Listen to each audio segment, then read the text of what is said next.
Right now you might be wondering, what the fuck? But allow me to explain, or skip to this timestamp if you just want to see gameplay. Still here? Okay, cool, time to yap for 5 minutes. The Spellbound update split every class into 3 different archetypes, breathing new life into the game. It was not very balanced though.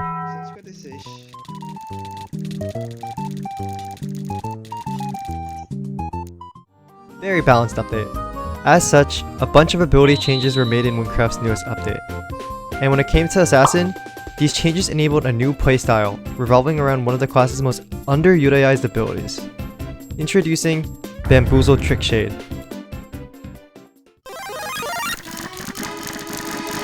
With Mirror Image and Forbidden Art, Trickster can spawn up to 6 clones, which can each take 2 hits for the user, reducing the amount of damage you take before the clone dies. This defensive ability turns offensive with Echo, which allows your clones to mimic your spells and abilities. In 2.0, with Echo you had a flat minus 65% damage reduction while you had any clones active. This meant that if even a few of your clones died, your damage output was horrendous.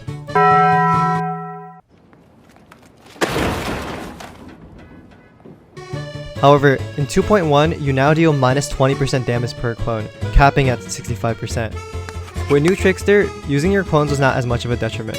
However, Trickster still relies heavily on its clones in order to do damage. But what if there is a way to increase your damage without clones? Introducing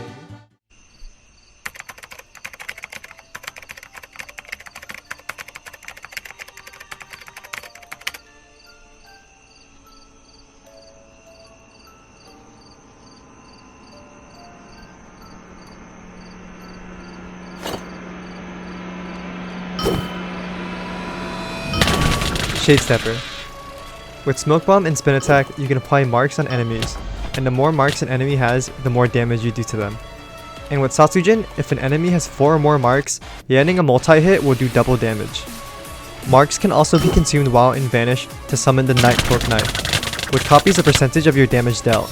Speaking of Vanish, with Surprise Strike and Ambush, the first hit after Vanish is boosted by 120%. These damage buffs are meant to set up Shadestepper's Backstab, an ability that turns multi-hit into a single devastating strike that does double damage if it hits behind. There's just one small problem with Spellshade. It sucks. And there's more than one problem. Well, it doesn't exactly suck, but there are things holding the archetype back. But first, let me cover the buffs it received. In 2.1, the cooldown on marks are reduced from 0.4 seconds to 0.1 seconds, making it way easier to max out your marks on an enemy, as this makes it so Fatal Spin now applies 2 marks total, 1 for each hit. However, the main buff Shadestepper received was through the addition of Aspects, of which Shade got some of the strongest. Aspect of the calling card increases the number of marks a mob can have by 3, allowing you to deal 18% more damage. Aspect of the Dagger Silhouette lets you summon 3 more Nightcloak Knives, which is a 24% damage increase. With the addition of these aspects, Shade Hybrids might finally be worth considering. Okay, time for the problems. But for the sake of the video, I'm only going to cover a few things. For one, it's very easy to waste Satsujin on a non-Vanish boosted backstab. This is because you can't choose when you want to use Satsujin, since it will always activate on your next backstab. This is an issue because Satsujin doesn't have a normal cooldown. It has a 15-second cooldown per enemy. This means that, unlike other abilities in the game, it can't tell you when the cooldown is up, meaning you have no way of telling when the ability has refreshed against the boss or not. And although Backstab can deal 1000% of your DPS with Satsujin and a stab from behind, there's fights where it's just straight up not possible to land a back hit, such as the Eye or other similar stationary boss fights. This makes Backstab do 500% with Satsujin, which is still Assassin's highest single hit spell. By casting multi-hit while shifting, you can say one of your clones to teleport forward and deal a single high damage strike. But how high is the damage? Bamboozle starts at 400% of your DPS, but with Echo it becomes a whopping 1200%. Back in 2.0, the ability was ignored because it had anti-synergy with the archetype. As I mentioned before, using any of your clones would heavily reduce your damage output. And by having your clones tank hits for you, you would activate Sandbagging, which would reduce the cooldown on your abilities, allowing you to refresh your clones at a faster rate. But now in 2.1, it's not as much of a trade-off, and by mixing Trickster with Shadestepper's Surprise Strike, the reward becomes much higher.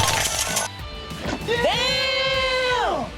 Damage isn't the only thing Bamboozled has going for it.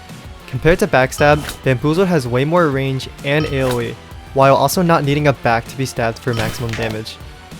And unlike Satsujin, You can choose when you want to use Bamboozle, and you are told when mirror image refreshes. This part is really important since this means you could hold onto your clones up until they are about to refresh, then spam Bamboozle and get your clones back immediately. But that's enough out of me. It's finally time for some gameplay.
Oopsies, I forgot to press shift. He should have been dead right here.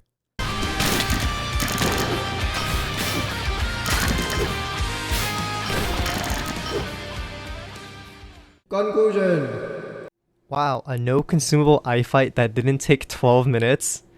In my defense, I was yagging, my build was bad, and my mom was playing for me. In all seriousness though, is Bamboozled Trickshade, BTS for short, any good? Will it change up the assassin metagame? Is it the next coming of Jesus H. Christ? I don't know. The build is very fun though, and it's at least good enough for me to beat LI and DI using no consumables. And I recommend you try out the playstyle if you enjoy Trickster, Spellshade, or even 1.0 Assassin. Hope you enjoyed the video. It took a very long time, but I might make more in the future. Okay, bye.